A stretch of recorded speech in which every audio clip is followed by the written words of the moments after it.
L'objectif de la rencontre était clair. Rappeler aux journalistes les exigences du métier qui sont d'informer, sensibiliser avec responsabilité et servir l'intérêt général. Deux centres d'intérêt ont meublé les échanges. Le premier portait sur la responsabilité sociétale du journaliste. À cette occasion, Sa Majesté Georges Messouane, journaliste, a pris la parole.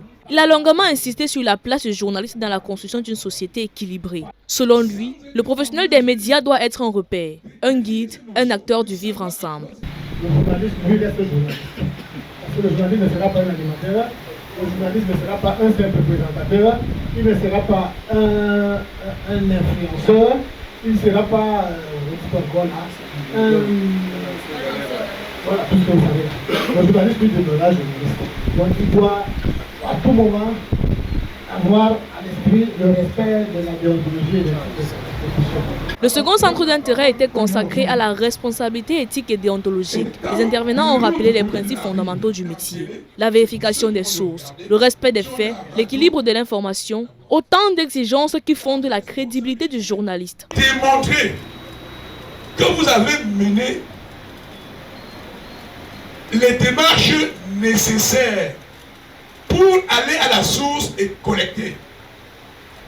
Et que la source ne vous a pas ouvert les portes tant que c'est démontré devant la justice.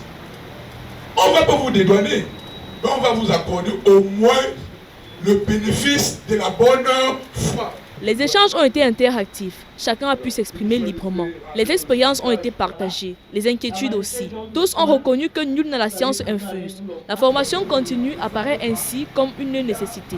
En matière de journalisme, la loi a donné le cadre. Lorsque vous vous sentez diffamé, soit vous servez une mise au point ou un droit de réponse.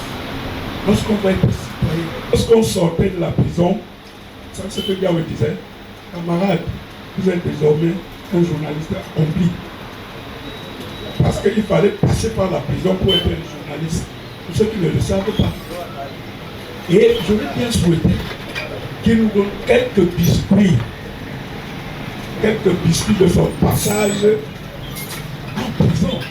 Ce serait une bonne chose. Au terme de la rencontre, un constat s'impose. Face à la désinformation, le journaliste camerounais doit plus que jamais faire le choix de l'éthique.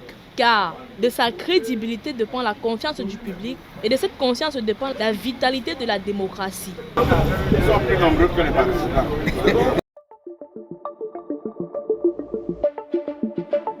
Le Messager Télévision, à l'écoute du peuple.